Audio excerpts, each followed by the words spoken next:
What if the word suffering had never been thought of? Would you, as a mortal human being, identify life the way you do now? If there were no words for pain and all its ramifications, would you predicate your life as full of suffering? Is freedom perhaps absence of fear of pain? Is fear the culprit? There is one positive word that makes up for everything, and that is love. The word love is like a banner in the sky on a clear night, filled with stars. At a very young age, children grasp the meaning of God and take God as a natural occurrence.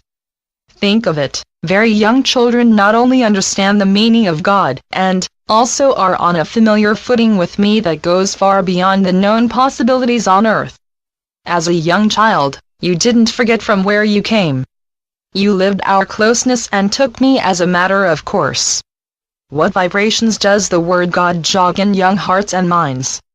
You may believe that you now, as a parent, are there for your children, and, of course, you are, and yet your children are there for you to love and learn from as well. Your children may be the real teachers. May you listen to all their cues. If you did not accept the idea that life is hazardous, if you did not accept the idea that your term on earth is not a picnic, how would life look like to you then? Go ahead. Take leaps with your heart. Have the recognition that I am within you. I am within you at full blast. Within is a great word to sink your teeth into. There is an enormous amount of attention on words like without and outside, and so you are inundated with the world and what others may or may not think of you. Make me your inner guide and hear what I tell you. The world at large seems to take over your mind and heart, and this is the fall from grace. Built within you is the return to grace. Built within you is the re-rising to grace that is your birthright. Yes, you fall in order to get up. You rise to your natural state, which is the grace of God and your true occupation. Only in illusion have you left a state of grace. It is impossible to fade from grace no matter how well you have convinced yourself otherwise.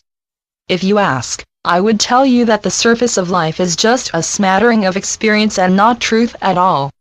We can say that suffering of all sorts misleads you. You scammed yourself. Life is far beyond absence of grace. In terms of the illusions on earth that you buy into, your attention is on weariness. You lose your focus and wander into the ununderstandable and go down a winding road that ultimately can only lead you back to the oneness that we already share. You seek the selfhood that is already yours. We cannot exactly call it a wild goose chase. The heart of you is love.